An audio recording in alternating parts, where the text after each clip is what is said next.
السلام علیکم نیمان جہاں میں ایک بار پھر سے خوش آمدید۔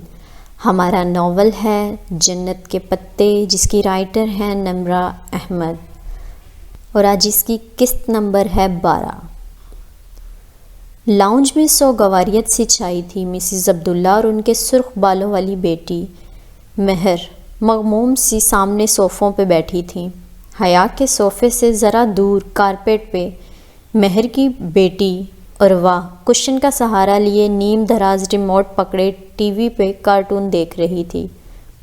آپ کو پتہ ہے ہم دونوں ہر ہفتے آپ کی طرف چکر لگانے کا پلان بناتے تھے، مگر ہر دفعہ کچھ نہ کچھ روک لیتا، اور اب اس نے تعصب سے سر جھٹکا۔ تم مجھے اسی روز بتا دیتی تو کم از کم میں اسے دیکھ ہی لیتی، پھر کلیئرنس میں تمہاری مدد کروا دیتی۔ تم کتنی پریشان رہی ہوگی۔ مجھے تو اپنی آنٹی کو بتانے کا بھی ہوش نہیں تھا۔ ایسا اچانک دھچکا لگا تھا کہ اس نے فکرہ ادھورا چھوڑا اور سر جھکا کر انگلی کی نوک سے آنکھ کا کنارہ پونجا۔ مہر نے بہت فکر مندی سے اسے دیکھا۔ تم بہت کمزور ہو گئی ہو حیا، پہلے ایسی نہیں تھی، اور تمہاری رنگت بھی کملا گئی ہے۔ بس بخار ہو گیا تھا اور پھر سفر کی تھکان۔ وہ اداسی سے مسکرائی۔ وہ واقعی بہت پسمردہ اور تھکی تھکی سی لگ رہی تھی۔ میں ذرا کھانے کا کچھ کر لوں مسز عبداللہ، انہیں تو یہ فکر کھائے جا رہی تھی۔ کھانا پھپھو کی طرف ہے، میں بس چائے پیوں گی، پھر مجھے صرف 10 منٹ دو، وہ عجلت سے کہتی کچن کی جانب بڑھ گئی۔ مہر بھی ان کے پیچھے جانے کے لیے اٹھی، پھر عروہ کو دیکھا۔ عروہ، تم حیا کو کمپنی دو، اور فار دا گاڈ سیک عروہ، جب میں کوئی مہمان آتا ہے تو ٹی وی نہیں دیکھتے۔ اس نے جاتے جاتے خفگی سے بچی کو گھورا۔ عروہ گڑبڑا کر سیدھی ہوئی اور مڑ کر حیا کو دیکھا، پھر سادگی سے مسکرائی۔ سوری، کوئی بات نہیں، تم بے شک کارٹون دیکھ لو، میں بور نہیں ہوں گی۔ ویسے کون سا کارٹون ہے یہ؟ اسے کارٹون ذرا شناسا لگے تو آنکھیں سکیڑ کر اسکرین کو دیکھنے لگی۔ کیپٹن پلانٹ آپ نے دیکھے ہیں کبھی؟ عروہ دبے دبے جوش سے بتاتی سیدھی ہو کر بیٹھی۔ ارے یہ کیپٹن پلانٹ ہیں، میرے فیورٹ، وہ ایک دم خوشی سے کہتی صوفے کی نشست پہ آگے کو ہوئی۔ مجھے یہ بہت پسند ہیں، اور لنڈا تو بہت زیادہ۔ عروہ، میری تو جان تھی کیپٹن پلانٹ میں بچپن سے ہی ان کی بہت جنونی فین رہی ہوں۔ جب یہ سارے پلانٹ اپنی اپنی انگوٹھیاں فضا میں بلند کر کے فائر، ارتھ، ونڈ، واٹر چلاتے تھے تو میرے اندر اتنی انرجی بھر جاتی تھی کہ مجھے لگتا تھا میں بھی اڑنے لگوں گی۔ وہ چھوٹے بچوں سے کبھی بھی اتنی بے تکلف نہیں ہو پاتی تھی، مگر یہاں معاملہ کیپٹن پلانٹ کا تھا۔ پھر میرے ابا نے مجھے سمجھایا کہ آگ، مٹی، ہوا اور پانی ہمارے اس سیارے کو بنانے والے 4 ایلیمنٹس۔ تب پہلی دفعہ مجھے ان 4 یونانی عناصر کا پتہ چلا تھا۔ ہاں مجھے پتا ہے، ماما نے مجھے بتایا تھا کہ یہ یونانی عناصر ہیں۔ مجھے بھی تبھی ابا نے بتایا تھا کہ کس طرح یونانی فلسفیوں نے یہ 4 عناصر باری باری پیش کیے۔ وہ کہتے کہتے ایک دم رکی۔ لمحے بھر کو اس کے اندر باہر بالکل سناٹا چھا گیا۔ یونانی عناصر؟ اس نے بے یقینی سے زیر لب دہرایا۔ اسے یاد تھا یہ یونانی عناصر فلسفیوں نے پیش کیے تھے۔ کسی نے کہا دنیا پانی سے بنی ہے، کسی نے کہا ہوا سے، اور وہ عنصر اسی فلسفی کی پہچان بن گیا۔ ہراکلاتیس کا عنصر کون سا تھا؟ وہ خود سے پوچھتی جیسے چونک اٹھی۔ عروہ منتظر نگاہوں سے اسے دیکھ رہی تھی۔ عروہ، مجھے نیٹ چاہیے، ابھی اسی وقت، وہ بے چینی سے بولی تو عروہ سر ہلا کر اٹھی اور صوفے پر سے ایک آئی پیڈ اٹھا کر اسے دیا۔ یہ ممی کا آئی پیڈ ہے، لے لیں۔ تھینکس۔ اس نے آئی پیڈ پکڑ کر اس کا گال تھپتھپایا اور جلدی جلدی گوگل کھولنے لگی۔ تقریباً آدھ گھنٹے بعد جب وہ ان کو خدا حافظ کر کے باہر آئی تو سڑک کے کنارے چلتے ہوئے اس نے کوٹ کی جیب سے اپنا ترک فون نکالا اور تیزی سے معتصم کا نمبر ڈائل کرنے لگی۔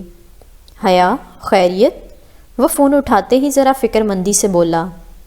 معتصم، تمہیں پتہ ہے یونانی فلسفیوں نے زمین کی تخلیق کی وضاحت کرنے کے لیے کچھ عناصر پیش کیے تھے کہ زمین ان سے مل کر بنی ہے۔ چند لمحے کی خاموشی کے بعد وہ آہستہ سے بولا، حیا میرے خیال سے تم ذرا تھک گئی ہو، تھوڑا سا ریسٹ کر لو، اس کے بعد تم نارمل ہو جاؤ گی۔ معتصم، اس نے جھنجھلا کر زور سے کہا، میں سنجیدہ ہوں، میری بات سنو، ہم خواہ اس نیم پاگل آدمی کی سوانح عمری پڑھ رہے ہیں۔ ہمیں اس کی فلسفی چاہیے تھی۔ اس دور کے ہر فلسفی نے اپنا ایک عنصر پیش کیا تھا اور اس کے خیال میں زمین کی ہر چیز اس عنصر سے بنی تھی۔ کسی نے کہا وہ پانی ہے، کسی نے کہا، اور یوں ان چاروں بلکہ پانچوں عناصر کی فہرست مرتب ہوئی تھی۔ ہراکلیتس کا عنصر آگ تھا اور یہی اس کی پہچان تھی۔ فائر، ہاں فائر، ہراکلیتس کی دائمی آگ۔ اس نے آگ کی بنیاد پہ اپنی فلسفی آف چینج پیش کی تھی۔ معتصم، انسان ایک دریا میں 2 دفعہ کیوں نہیں اتر سکتا؟ کیونکہ انسان اور دریا دونوں ہراکلیتس کے خیال میں آگ سے بنے تھے، اور دنیا میں سب سے زیادہ تبدیل ہونے والی چیز آگ ہے، جو ہر لمحہ بدلتی ہے اور جو ہر چیز کو بدل دیتی ہے۔ اس پزل باکس پہ لکھی بات ایک ہی لفظ کی طرف اشارہ کر رہی ہے، جو ہے فائر۔ وہ کالونی کے سرے پہ کھڑی ہو کر فون پہ کہہ رہی تھی۔ رات گہری ہو رہی تھی اور اسٹریٹ پولز جل رہے تھے۔ مگر حیا، فائر میں تو 4 حروف ہوتے ہیں، یہ کوڈ کیسے ہو سکتا ہے؟ یہ کوڈ ہے بھی نہیں، اس کا مطلب ہے آگ، اصلی والی آگ، ٹالی کا لائٹر، اسرائیلی آگ، یاد ہے تمہیں؟ او موئے، اسے ایک لمحہ لگا تھا سمجھنے میں۔ تمہارا مطلب ہے کہ اس نے آگ کی طرف اشارہ کیا ہے، کیونکہ اس خط کی طرح اس باکس پہ بھی کچھ لکھا ہوگا جو صرف 5 دکھانے سے ظاہر ہوگا، آگ دکھانے سے، آنچ دکھانے سے۔ اس نے مسکرا کر کہتے ہوئے اس کی بات مکمل کی۔ حیرت ہے، یہ خیال مجھے کیوں نہیں آیا؟ کیونکہ تم کافی تھک گئے ہو، ذرا آرام کر لو، پھر تم نارمل ہو جاؤ گے۔ وہ جواباً ہنس دیا۔ چلو پھر تم رات کو واپس آئی تو اس باکس کو کھولیں گے۔ نہیں، میں آج رات واپس نہیں آؤں گی، میں آنٹی کی طرف رکوں گی۔ تمہاری اپنی آنٹی یا پھر وہ ہوسٹ آنٹی؟ میں فکرہ اس کے لبوں میں رہ گیا۔ کسی نے اس کا کان سے لگا فون کھینچا تھا، اسے مڑنے یا چیخنے کا موقع بھی نہیں مل سکا۔ کسی نے اس کے منہ پہ ہاتھ رکھا اور کوئی سوئی کی نوک تھی جو اس کی گردن کے آس پاس کہیں کھبی تھی۔ لمحے بھر کا عمل تھا، اس کی آنکھوں کے آگے اندھیرے بادل چھانے لگے۔ وہ چیخنا چاہتی تھی۔ دل و دماغ کے سن ہونے سے قبل جو آخری بات اس نے سوچی تھی وہ یہ تھی کہ کوئی اسے پیچھے کی طرف گھسیٹ رہا تھا، اور پھر ہر طرف اندھیرا تھا۔ اس نے دھیرے سے آنکھیں کھولیں۔ بدوقت پلکیں اوپر کو اٹھی تھیں، ان پہ جیسے بہت سا بوجھ تھا۔ ہر سو اندھیرا تھا، گھپ اندھیرا۔ وہ ایسے پڑی تھی کہ کمر دیوار سے جا لگی تھی اور گھٹنے سینے سے۔ وہ جیسے ایک بہت تنگ و تاریک جگہ پہ بہت سے سامان کے اندر کہیں پھنسی بیٹھی تھی۔ اس نے آنکھیں چند ایک بار جھپکائیں، منظر ویسا ہی رہا، اندھیرا، تاریکی۔ بس اتنا احساس ہوا کہ وہ کسی تنگ سے کمرے میں ہے جہاں اس کے دونوں اطراف وزنی چیزیں رکھی ہیں۔ اس نے کوہنیوں کے بل ذرا سا اٹھنا چاہا تو دائیں ہاتھ میں کھنچاؤ تھا۔ اس نے ہاتھ کھینچا، ذرا سا لوہا کھنکا۔ اس کی دائیں کلائی میں ہتھکڑی ڈلی تھی اور وہ دیوار سے بندھی تھی۔ اس نے زور سے کلائی کو جھٹکا مگر بے سود۔ اس کے سر اور کمر میں بے تحاشا درد ہو رہا تھا، جیسے کوئی چوٹ لگی ہو۔ بمشکل وہ اپنے آپ پہ قابو پاتے ہوئے دوسرے ہاتھ کے سہارے لیے ذرا سا سیدھی ہو کر بیٹھی۔ بائیں جانب کوئی بوجھ سا اس کے اوپر گرنے لگا۔ اس نے آزاد ہاتھ سے اسے پرے دھکیلا تو وہ نرم سا بوجھ دوسری جانب ذرا سا لڑک گیا۔ حیا نے گردن موڑی، درد کی ایک ٹیس بہت بے اختیار اٹھی تھی۔ اس کے لبوں سے کراہ نکلی۔ پیچھے دیوار لکڑی کے پھٹوں سے بنی تھی اور پھٹوں میں باریک سی درزیں تھیں۔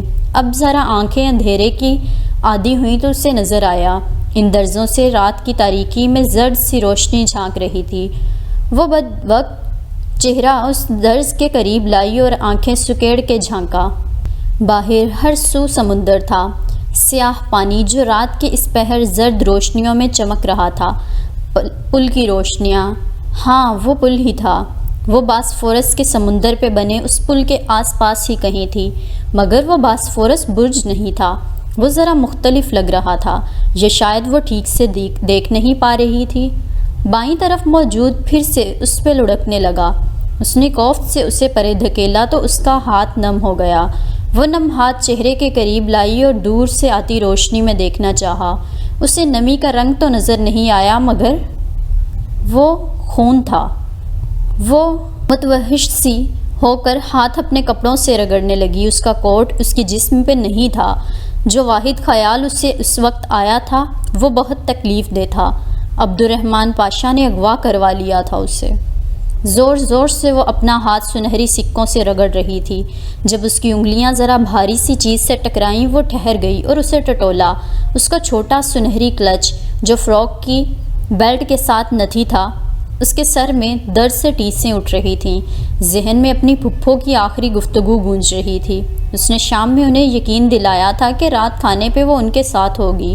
اب جانے کون سا وقت تھا، پھپھو نے اس کا انتظار کیا ہوگا اور اسے نہ پا کر کیا ان کے ذہن میں آیا ہوگا کہ وہ اغوا ہو گئی ہے۔ اس نے اپنے آزاد ہاتھ میں کلچ کھولا۔ اندر سے ایک پتلا سا پاکستانی موبائل رکھا تھا۔ انہوں نے اس کا فون کیوں نہیں لیا، وہ سمجھ گئی تھی۔ اس کا ترک فون کھینچ کر انہوں نے سمجھا ہوگا کہ وہ اسے رابطے کے ہر ذریعے سے محروم کر چکے ہیں، اور فراک کے ساتھ نتی کلچ میں ہم رنگ ہونے کے باعث کسی نے غور نہیں کیا ہوگا۔ انہیں معلوم نہیں تھا کہ اس کے پاس 2 فون تھے۔ عبد الرحمن پاشا کو تو معلوم تھا، لیکن اس نے اسکرین کو چھوا تو وہ روشن ہو گئی۔ بند کمرے میں مدھم سی سفید روشنی جل اٹھی۔ اس موبائل میں مہوش کی مہندی کے روز ہی اس نے بیلنس ڈلوایا تھا، اور یہ پاکستانی نمبر تھا جس کی رومنگ آن تھی۔ معلوم نہیں کتنے پیسے بچے تھے، 1 کال کے تو ہوں گے۔ اس نے دھڑکتے دل کے ساتھ بیلنس چیک کیا۔ اس میں اتنے ہی روپے تھے کہ وہ ترکی کے کسی نمبر پہ 30 سیکنڈ کی کال کر سکتی تھی، بس۔ اتنی سی دیر میں بھی وہ جہان کو اپنی صورتحال سمجھا سکتی تھی۔ وہ جلدی جلدی فون بک نیچے کرنے لگی۔ جے میں جہان کا نمبر نہیں تھا۔ اسی نے سی میں دیکھا، وہاں بھی نہیں تھا۔ وہ ذرا حیرت سے سبین پھپھو کا نمبر تلاش کرنے لگی۔ ان کا نمبر بھی غائب، بس پاکستانی نمبر تھے۔ کیوں؟ اس نے دھکتے سر کے ساتھ سوچنا چاہا، اور تبھی ایک جھماکے سے اسے یاد آیا، یہ پاکستانی موبائل تھا اور ترکی کے سارے نمبرز اس نے اپنے ترک فون میں محفوظ کر رکھے تھے۔ اب وہ گھر فون کر کے اپنے اغوا کا نہیں بتا سکتی تھی، اور نہ اتنا بیلنس تھا کہ وہ انہیں فون کر کے جہان کا نمبر لیتی۔ 30 سیکنڈ کی کال اسے ضائع نہیں کرنی تھی۔ اس نے آنکھیں بند کر کے سر دیوار سے لگا لیا۔ وہ سوچنا چاہتی تھی فرار کا کوئی راستہ، مگر کوئی صورت، اور تبھی اس نے لکڑی کے اس دیوار کے پار وہ آوازیں سنی۔ عربی میں تیز تیز بولتا ایک آدمی جیسے دور سے چلتا ہوا اسی طرف آ رہا تھا۔ پاشا تمہیں جان سے مار دے گا اگر اسے علم ہوا کہ تم اس کی لڑکی اٹھا لائے ہو۔ یہ بحری جہاز روانہ ہو جائے، پھر میں یہاں سے بہت دور چلا جاؤں گا جہاں پاشا کے فرشتے بھی نہیں پہنچ سکتے۔ دوسری آواز ذرا جھنجھلائی ہوئی تھی۔ وہ دونوں اسی دیوار کے پیچھے باتیں کر رہے تھے۔ تم امید کرو، اور تم اچھی امید کرو، کیونکہ اگر پاشا کو، آوازیں دور جا رہی تھیں، اب وہ مبہم ہو گئی تھیں۔ اس نے ان کی باتوں پہ غور کرنا چاہا۔ وہ پاشا کا ذکر کر رہے تھے، کچھ ایسا جو اس کے علم میں نہیں تھا، بحری جہاز کی روانگی اور پاشا کی لا علمی۔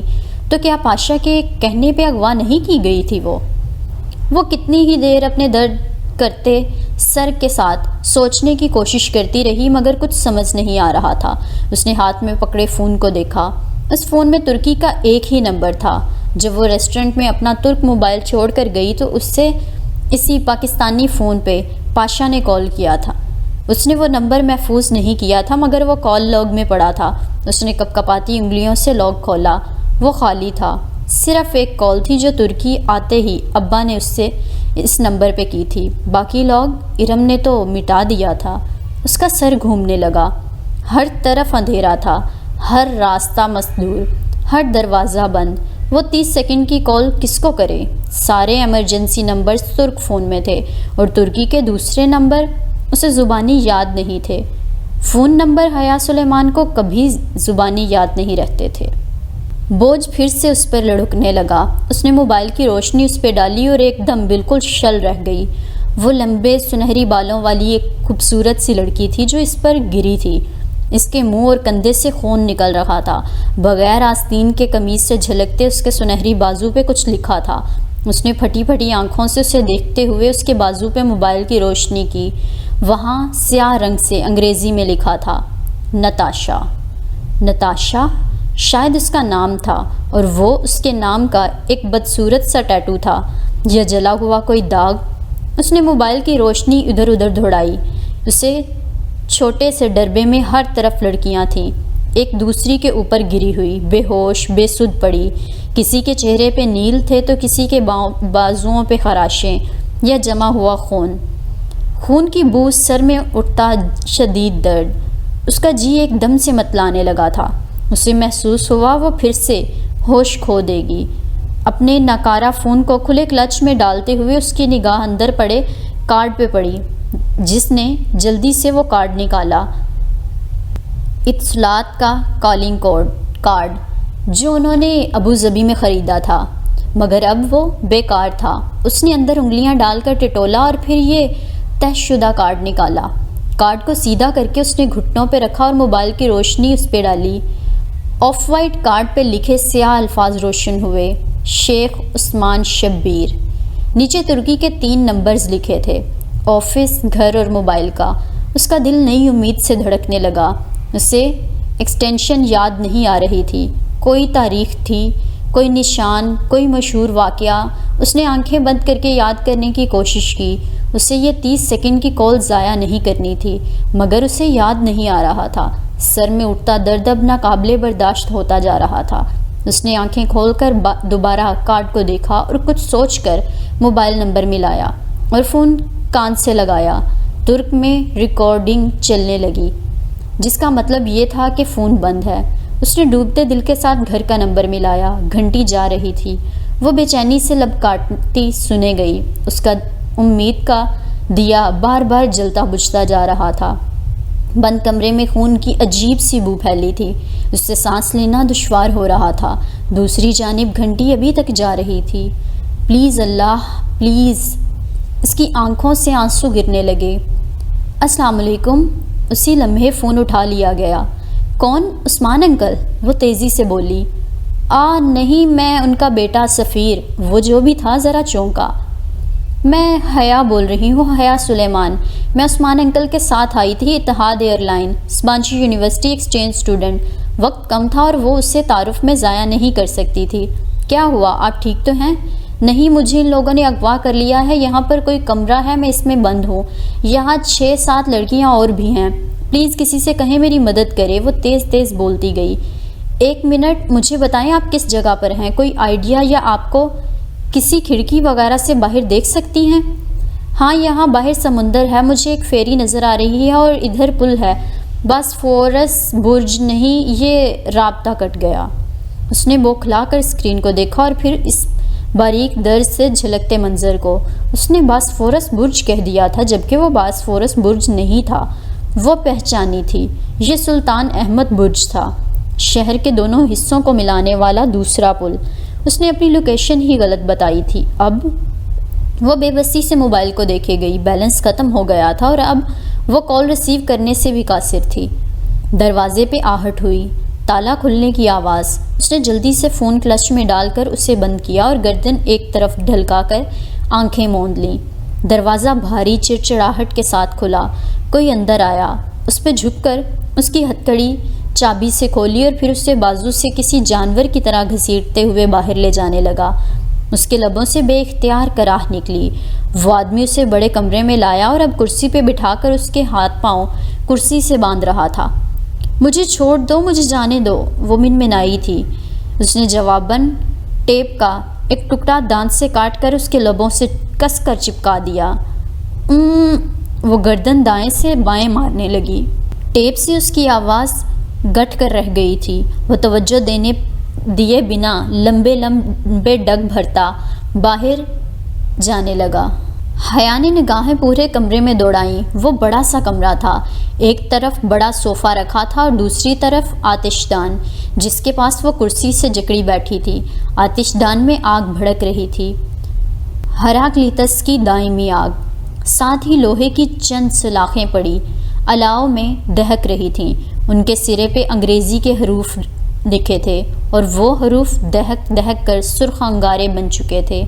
آتش دان کی ایک طرف ایک چھوٹی انگیٹھی رکھی تھی، اس میں جلتے انگاروں پہ ایک برتن میں شہد کی طرح کا گاڑھا سا مایا ابل رہا تھا۔ اس کی بو سارے کمرے میں پھیلی تھی، شہد سے زیادہ بھورا مایا۔ وہ شاید ویکس تھی۔ اس نے گردن گرا دی، اس کی ہمت ختم ہوتی جا رہی تھی۔ وہ اب بہت دیر سے اس کمرے میں تنہا پڑی تھی اور یہاں سے نکلنے کا کوئی راستہ نہیں تھا۔ اسے لگ رہا تھا اس نے وہ کال ضائع کر دی۔ پتہ نہیں وہ کون تھا اور اسے اس کی بات سمجھ بھی آئی تھی یا نہیں، اور وہ کچھ کرے گا بھی یا نہیں۔ اگر وہ گھر فون کر لیتی تو شاید، مگر نہیں، گھر فون کرنے کی صورت میں بات پھیل جاتی اور اس سے تو بہتر تھا کہ وہ یہیں پڑی رہتی۔ لیکن بات تو اب بھی پھیل جائے گی، اور جو ذلت، جو بدنامی اس کا انتظار کر رہی تھی، اس کے سامنے وہ بھولی بسری سی ویڈیو آ گئی، شریفوں کا مجرا۔ نہیں، پلیز اللہ تعالیٰ، پلیز میری مدد کریں۔ وہ بھیگی آنکھوں کے ساتھ دعا مانگنے لگی۔ اس کی دعا پہلے قبول نہیں ہوئی تھی۔ شاید اب ہو جائے، شاید اب اس کی مدد کر دی جائے۔ آتش دان کے قریب ہونے کے باعث تپش اس تک پہنچ رہی تھی اور اس مسلسل حدت کے باعث اس کے پاؤں دہکنے لگے تھے۔ وہ زرد الاؤ کو دیکھ کر رہ گئی تھی، جس کی سرخ لپیٹیں اٹھ اٹھ کر ہوا میں گم ہو رہی تھیں۔ گرمی بڑھتی جا رہی تھی، اس کا سارا وجود گویا آگ میں دہک رہا تھا۔ لمبے بال کمر اور کندھے پہ بکھرے تھے، وہ ان کو سمیٹنے پہ بہت قادر نہیں تھی۔ اس نے پورا زور لگا کر کرسی کو پیچھے دھکیلنا چاہا، مگر وہ نہیں ہلی۔ پسینے کی چند بوندیں اس کی گردن اور پیشانی پہ چمک رہی تھیں۔ دفتن دروازہ کھلا۔ اس نے گردن موڑ کر دیکھا۔ وہ ایک پستہ قد چینی نقوش کا حامل شخص تھا۔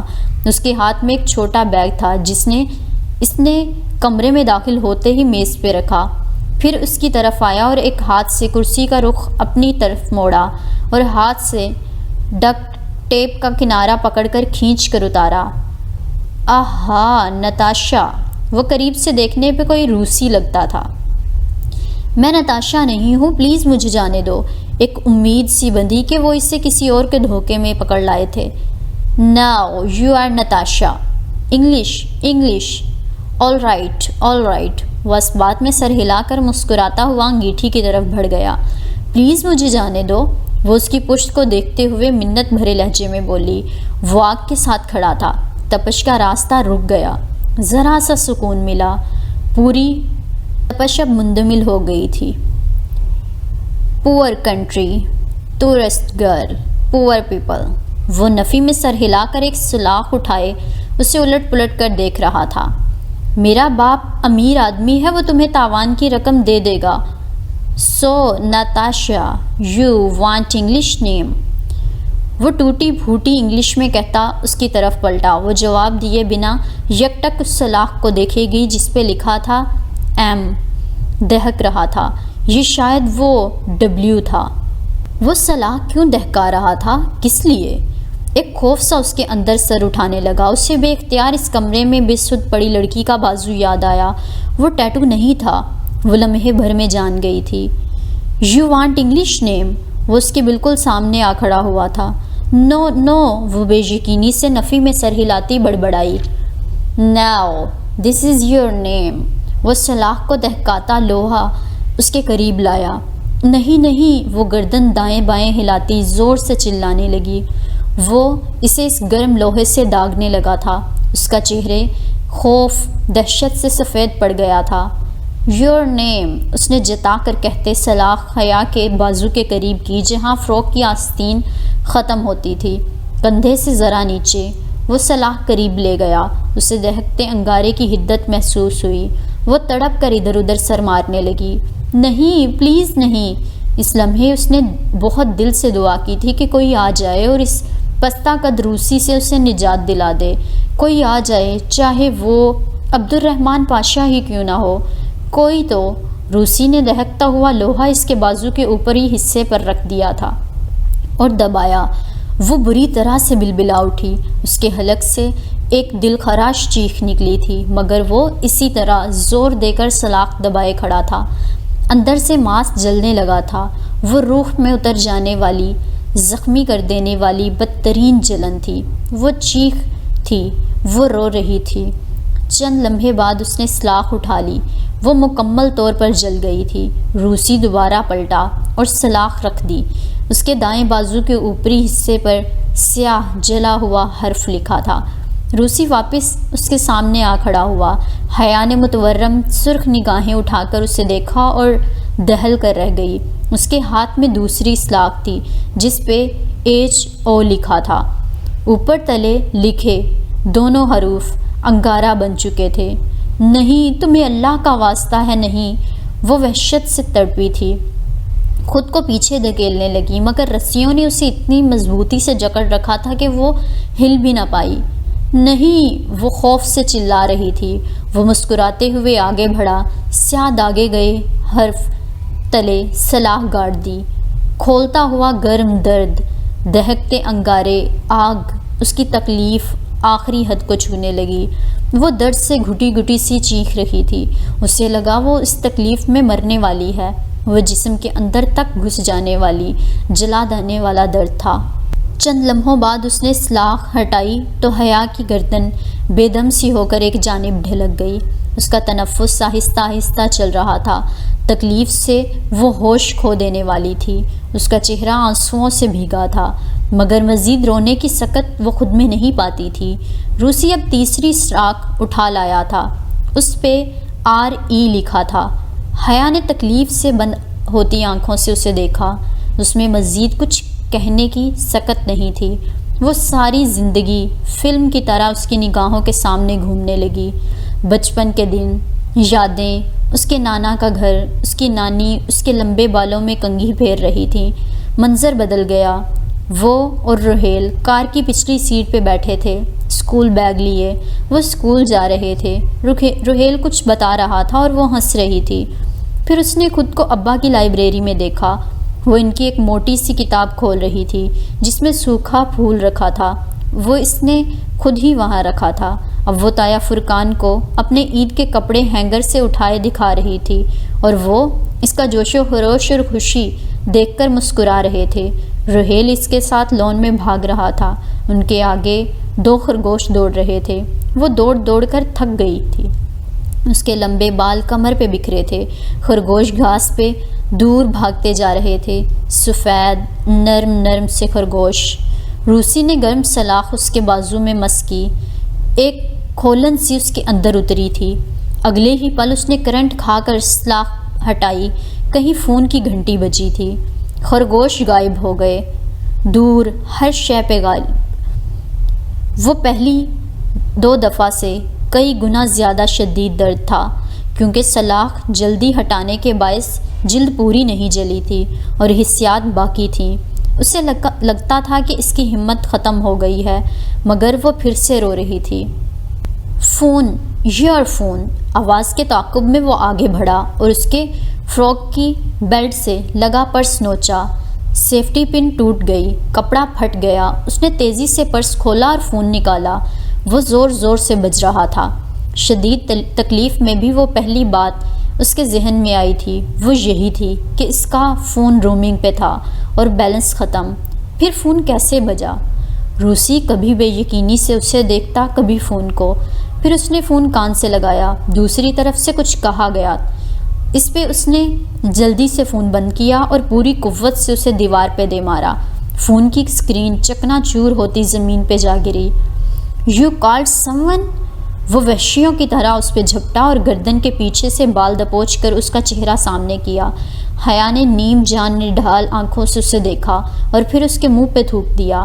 وہ بلبلا کر پیچھے ہٹا، اس کے بال چھوڑے اور انگیٹھی پہ دہکتا برتن ہینڈل سے اٹھایا، کھولتی ہوئی ویکس۔ یو بچ! وہ غصے سے مغلظات بکتا اس کے قریب آیا اور برتن اس کے سر پہ اونچا کیا۔ نو! اس کی آنکھیں خوف سے پھیل گئیں۔ میرے بال! اس کے لبوں سے بس اتنا ہی نکل پایا تھا کہ روسی نے برتن اس کے سر پہ الٹ دیا۔ گرم کھولتی ہوئی ویکس تیزی سے اس کے بالوں کی مانگ پہ گری اور ہر طرف سے نیچے لڑھکنے لگی۔ اس کی دلخراش چیخیں نکلیں۔ ابلتے مادہ نے اس کے سر کی جلد کو گلا دیا۔ بازوؤں کے درد غائب ہو گیا۔ وہ وحشیانہ انداز میں زور زور سے چیخ رہی تھی، اپنے ہاتھ چھڑانے کی کوشش کر رہی تھی اور وہ بھی چیخ رہا تھا، اور تب اس نے زور سے اس کی کرسی کو دھکا دے کر الٹ دیا۔ وہ کرسی سمیت اوندھے منہ زمین پہ جا گری، آتش دان کے بالکل قریب۔ کمرے میں دھواں سا بھرنے لگا تھا، ویکس اس کے سر پہ جمنے لگی تھی۔ اس کا سر بے حد وزنی ہو گیا تھا، آنکھیں بند ہو رہی تھیں، اس کے منہ سے خون نکل رہا تھا، کمرے میں دھواں بڑھتا جا رہا تھا، آتش دان سے آگ کی لپیٹیں لپک لپک کر اس کی طرف آ رہی تھیں۔ اس نے زمین پہ گرے گال فرش پہ رکھے بند ہوتی آنکھوں سے اس منمل ہوتے منظر کو دیکھا تھا۔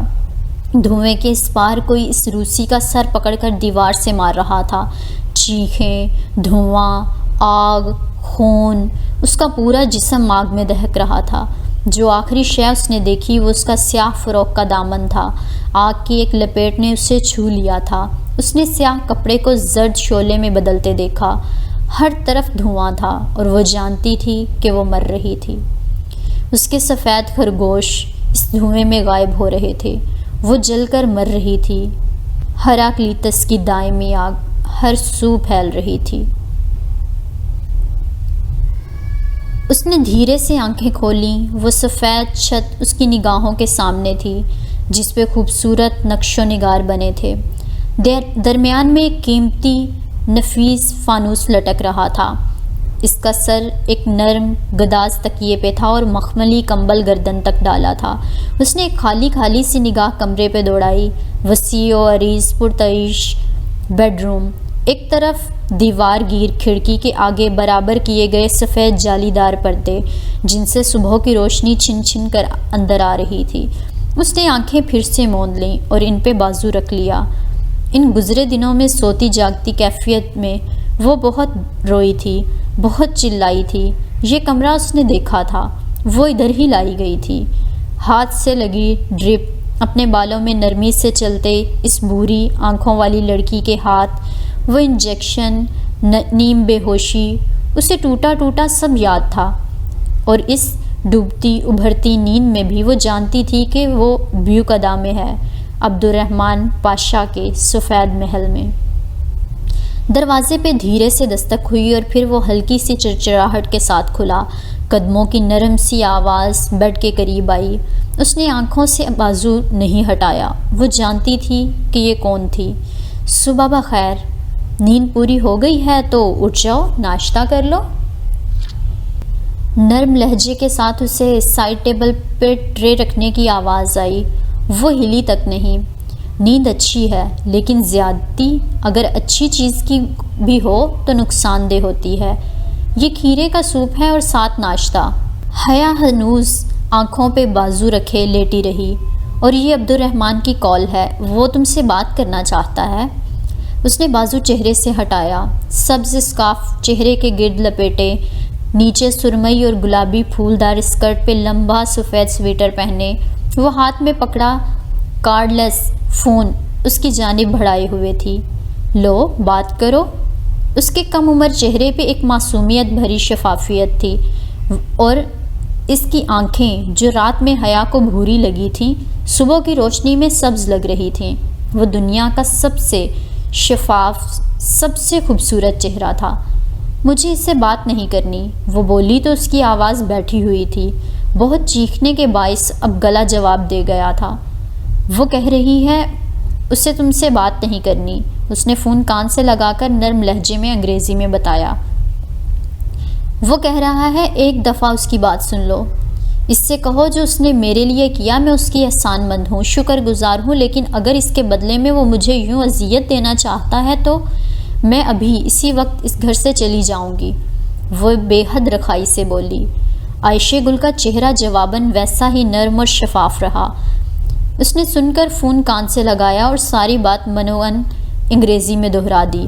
فون بند ہو گیا۔ وہ کہہ رہا ہے کہ وہ انڈیا میں ذرا پھنس گیا ہے، وہ ادھر نہیں آ سکے گا اور آئے گا بھی نہیں۔ اگر تم یہ نہیں چاہتی اور تم جب تک چاہے ادھر رہ سکتی ہو، میں یہاں بیٹھ جاؤں؟ اس نے کارڈلیس میز پہ رکھتے ہوئے کرسی کی طرف اشارہ کیا۔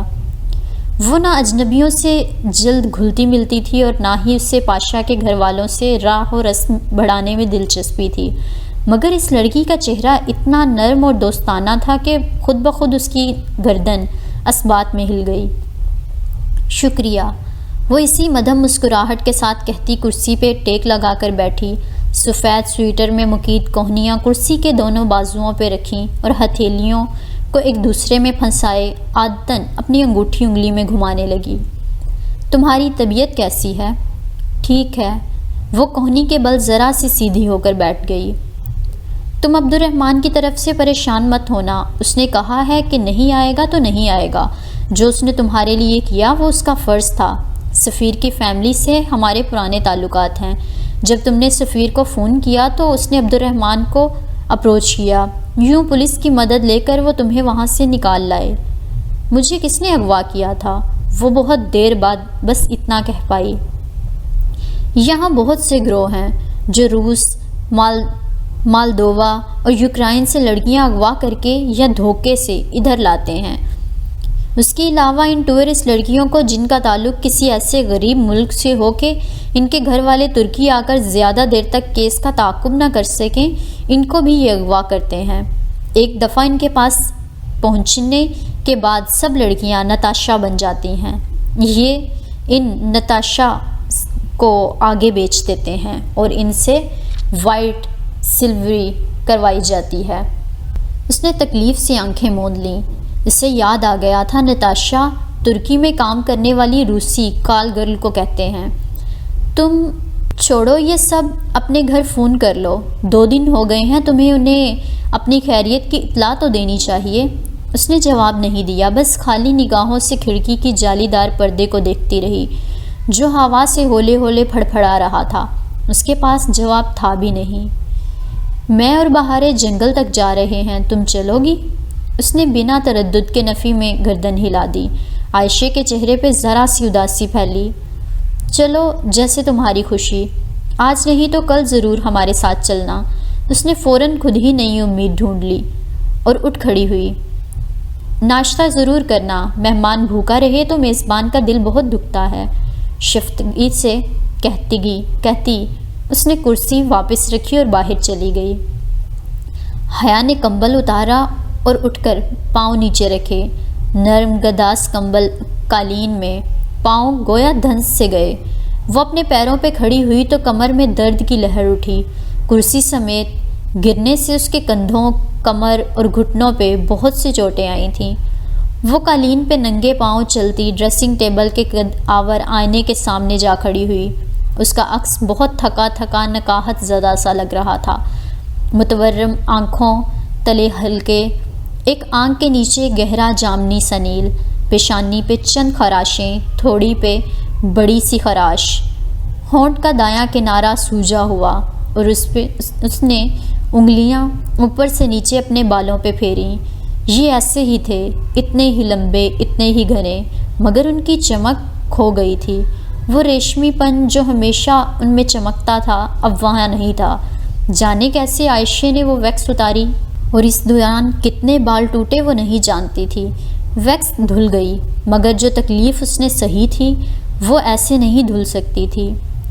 پولیس یا پاشا کے بندے جو بھی اس وقت دروازہ توڑ کر اندر آئے تھے، انہوں نے اس کے فراک کے دامن کی آگ پکڑتے ہی بجھا دیا تھا، مگر جتنا وہ پستہ قد روسی اس سے جلا چکا تھا، حیا کو لگا وہ جلن ساری زندگی تکلیف دیتی رہے گی۔ وہ اس وقت ڈھیلے ڈھالے اسپتال کے گاؤن میں تھی۔ اس نے دائیں آستین دوسرے ہاتھ سے اوپر کندھے تک اٹھائی۔ بازو کے اوپری حصے پہ اوپر سے نیچے سیاہ راکھ کی طرح لکھے 3 حروف ویسے ہی تھے، WHO۔ باقی کے 2 حروف RE چونکہ داغے ٹھیک سے نہیں گئے تھے اس لیے ان پہ چھالا سا بن گیا تھا۔ چھالا ختم ہونے کے بعد ان کا نشان نہیں رہنا تھا، جو رہ گیا تھا وہ WHO تھا۔ اس نے زیر لب دہرایا۔ وہ کون تھی؟ کیوں کسی دوسرے کے گھر یوں پڑی تھی، وہ بھی ایک ایسے شخص کے گھر جس کو وہ ناپسند کرتی تھی۔ اس کا گھر کال کرنے یا واپسی بانچی جانے کا دل کیوں نہیں چاہا تھا؟ شاید اس لیے کہ اس رات پھپھو اس کا انتظار کر رہی تھی۔ انہوں نے اس کے نہ آنے پہ ان دنوں میں ہر جگہ پتہ کیا ہوگا اور اب تک پاکستان میں یہ بات پہنچ چکی ہوگی۔ کیا وہ کبھی واپس جا سکے گی؟ عزت سے جی سکے گی؟ کسی کو منہ دکھا سکے گی؟ کیا ابا، تایا فرقان اور سائمہ تائی کا سامنا کر سکیں گے؟ یا اس نے اپنے ماں باپ کے سارے خاندان میں بے عزت کر دیا تھا؟ کون اس کی دہائی سنے گا کہ وہ بھاگی نہیں تھی، اغوا ہوئی تھی۔ اس کے خاندان میں اور اس کے ملک میں اغوا ہونے والی لڑکی اور گھر سے بھاگنے والی لڑکی میں کوئی فرق نہیں سمجھا جاتا تھا۔ اسے لگا شریفوں کا مجرا بھرے بازار میں چلا دیا گیا تھا۔ وہ واقعی بدنام ہو گئی تھی۔ وہ کھڑکی میں آ کھڑی ہوئی اور جالی دار پردہ ہٹایا، پھر کھڑکی کے پٹ کھول دیے۔ سمندر کی سرد برفیلی ہوا اس کے چہرے سے ٹکرائی اور کھرے بال پیچھے کوڑنے لگے۔ وہ دوسری منزل کی کھڑکی میں کھڑی تھی۔ نیچے سے باغیچہ نظر آ رہا تھا اور اس کے پار لکڑی کے گیٹ جسے بیتی شام اس نے ہذیانی انداز میں بھاگتے ہوئے پار کیا تھا۔ باغیچے میں ایک خوبصورت شاہانہ سی بگی کھڑی تھی۔ اس میں ایک چکنا سفید گھوڑا جتا تھا۔ بگی کے پیچھے ایک لکڑی کا صندوق نصب تھا جس کا ڈھکن کھولے کھڑی عائشہ گھاس سے چیزیں اٹھا کر اس میں رکھ رہی تھی۔ آرے، کلہاڑے، چاقو اور ایسی کئی اوزار۔ چھوٹی بچی بہارے سرخ چمکتے سیبوں سے بھری ٹوکری لیے بگی میں اوپر چڑھ رہی تھی۔ اندر بیٹھ کر اس نے ٹوکری گود میں رکھ لی۔ وہ جس حصے میں بیٹھی تھی وہ حیا کے سامنے تھا۔ عائشہ صندوق کا ڈھکن بند کر کے پیچھے سے گھوم کر دوسری طرف آ بیٹھی۔ دفعتاً بہارے کی نگاہ اوپر کھلی کھڑکی میں کھڑی حیا پہ پڑی۔ حیا، اس نے جلدی سے ہاتھ ہلایا۔ اس کے پکارنے پہ اس کے بائیں جانب بیٹھی عائشہ نے آگے ہو کر چہرہ بہارے کے کندھے سے اس طرف نکال کر حیا کو دیکھا اور مسکراتے ہوئے ہاتھ ہلایا۔ وہ مسکرا نہیں سکی، بس تھوڑا سا ہاتھ اٹھا کر واپس گرا دیا۔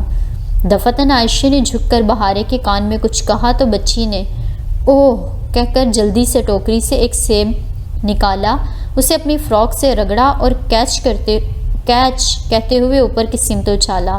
لاشعوری طور پہ اس نے ہاتھ بڑھائے مگر اڑ کر آتا سیب اوپر بالکنی کی ریلنگ میں اٹک گیا۔ او نو! بہارے نے مایوسی سے گردن پیچھے کو پھینکی۔ اسی اثنا میں بگی بان گھوڑے کی چابک مار چکا تھا۔ بگی گھوڑے کے پیچھے کھنچتی ہوئی گیٹ سے باہر نکل گئی۔ وہ کھڑکی سے ہٹ آئی۔ بہارے کا سیب وہیں ریلنگ گرل کے ڈیزائن میں پھنسا رہا۔ وہ کمرے کا دروازہ کھول کر باہر آئی۔ لکڑی کے فرش کی چمکتی راہداری سنسان پڑی تھی۔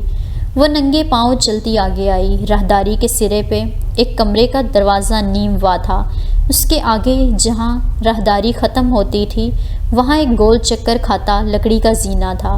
وہ نیچے لیونگ روم سے شروع ہو کر بالائی منزل کی راہداری جہاں وہ کھڑی تھی سے ہوتا تھا اور اوپر تیسری منزل تک جاتا تھا۔ اس نے گردن اٹھا کر اس بلند و بالا سفید محل کو دیکھا۔ اگر کبھی اس محل سے بھاگنا ہو تو سارے چور راستے اسے معلوم ہوں۔ اسے اب کسی پہ بھی اعتبار نہیں رہا تھا۔ حیا نے کمرے کا نیم وا دروازہ پورا کھولا۔ وہ ایک چھوٹا سا اسٹڈی روم تھا جس میں آبنوسی اور صنوبر کی لکڑی کے بک شیلف بنے تھے۔ وہاں بہت سی بیش قیمت کتب سجی ہوئی تھیں۔ وہ چھوٹے چھوٹے قدم اٹھاتی اندر آئی۔ اسٹڈی کی دیوار پہ جا بجا بڑے بڑے فوٹو فریم نصب تھے۔ وہ ایک ٹرانس سی کی کیفیت میں انہیں دیکھے گئی۔ وہ سب اس کی تصاویر تھیں، حیا کی تصاویر۔ کب لی گئیں، کیسے لی گئیں وہ نہیں جانتی تھی۔ وہ تو بس مبہوت سی انہیں دیکھ رہی تھی۔ وہ داور بھائی کی مہندی والے روز اپنے گیٹ سے نکل رہی تھی، ایک ہاتھ سے لہنگا ذرا اٹھائے دوسرے سے آنکھ کا کنارہ صاف کرتی۔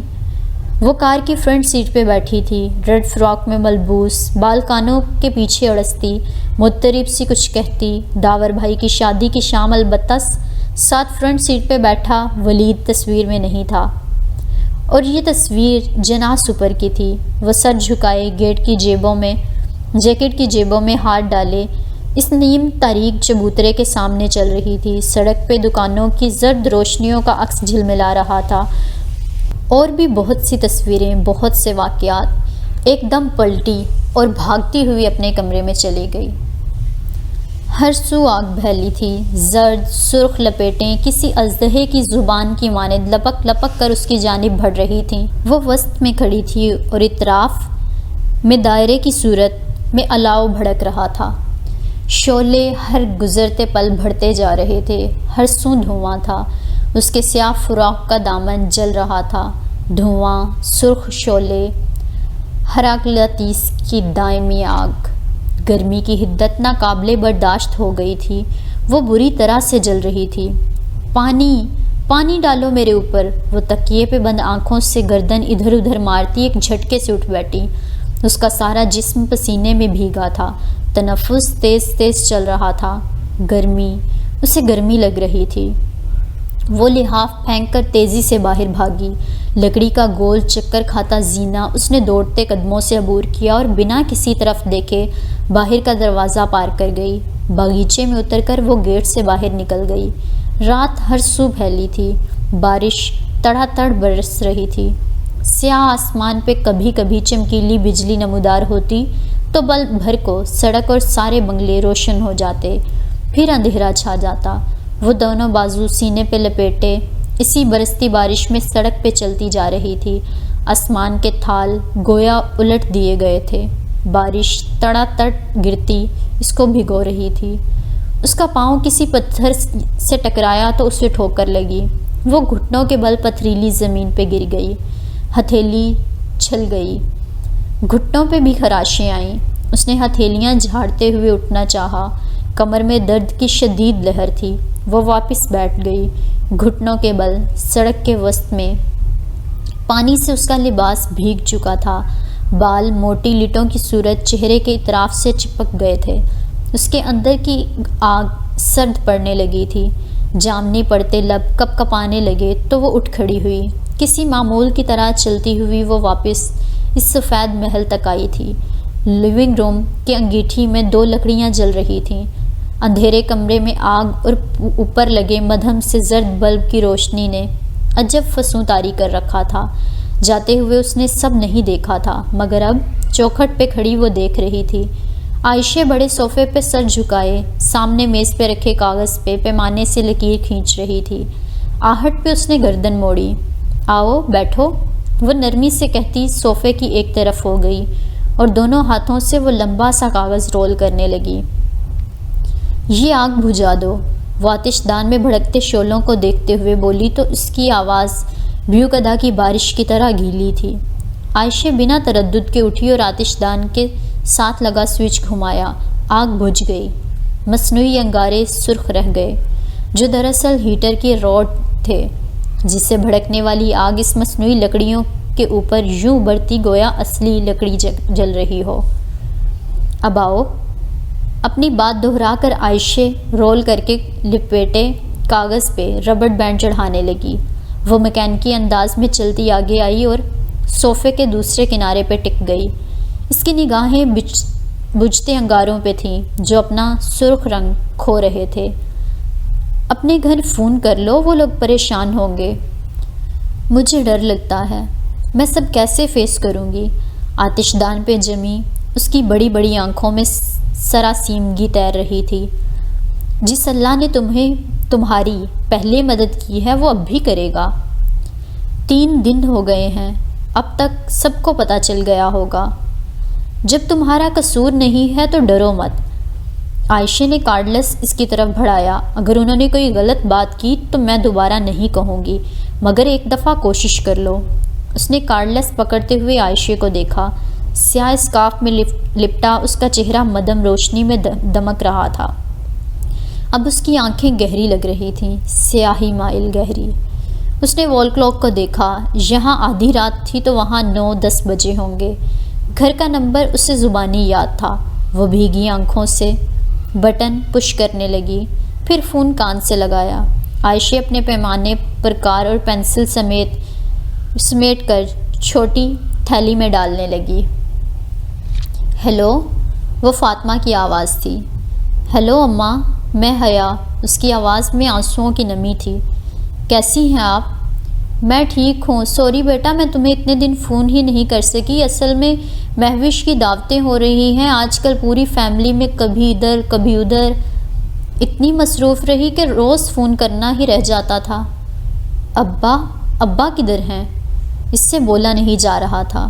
وہ یہ سامنے ہی بیٹھے ہیں، کراچی گئے تھے، آج ہی واپسی ہوئی ہے۔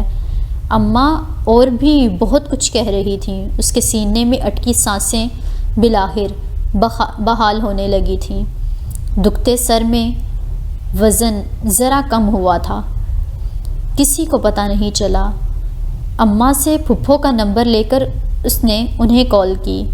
اچھی بھتیجی ہو تم بھی، کھانے کا کہہ کر غائب ہی ہو گئی۔ میں پہلے تو اتنی پریشان رہی، سمجھ میں نہیں آیا کہ کیا کروں۔ جہان کو پوری رات سخت بخار رہا، اس کو بھی نہیں اٹھا سکتی تھی۔ تمہارے دونوں نمبر بھی بند تھے۔ صبح ہوتے ہی تمہارے ہاسٹل گئی تو وہ جو فلسطینی لڑکا ہے نا، معتصم المرتضیٰ، ہاں وہی، اس نے بتایا کہ تم نے اپنی ہوسٹ آنٹی کے گھر رکنا تھا۔ مجھے بتا تو دیا ہوتا ہے یا؟ پھپھو فکر مند سی تھیں۔ اوہ معتصم، وہ اس پزل میں اتنا الجھا ہوا تھا کہ اس کی سمجھ میں نہیں آیا کہ حیا نے پھپھو کے گھر رکنا ہے یا ہوسٹ آنٹی کی طرف۔ ان کی تسلی و تشفیع کروا کر، پرس میں پانی جانے سے دونوں فونز خراب ہونے کی یقین دہانی کروا کر جب اس نے فون بند کیا تو عائشہ اسے ہی دیکھ رہی تھی۔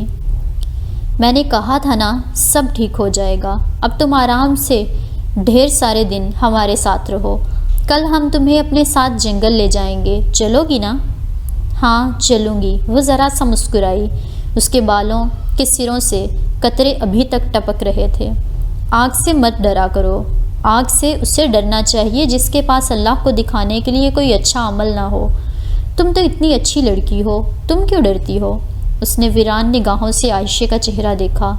ذہن کے پردے پہ ایک ویڈیو لہرائی تھی اور اس کے نیچے لکھے کومنٹس۔ میں اچھی لڑکی نہیں ہوں۔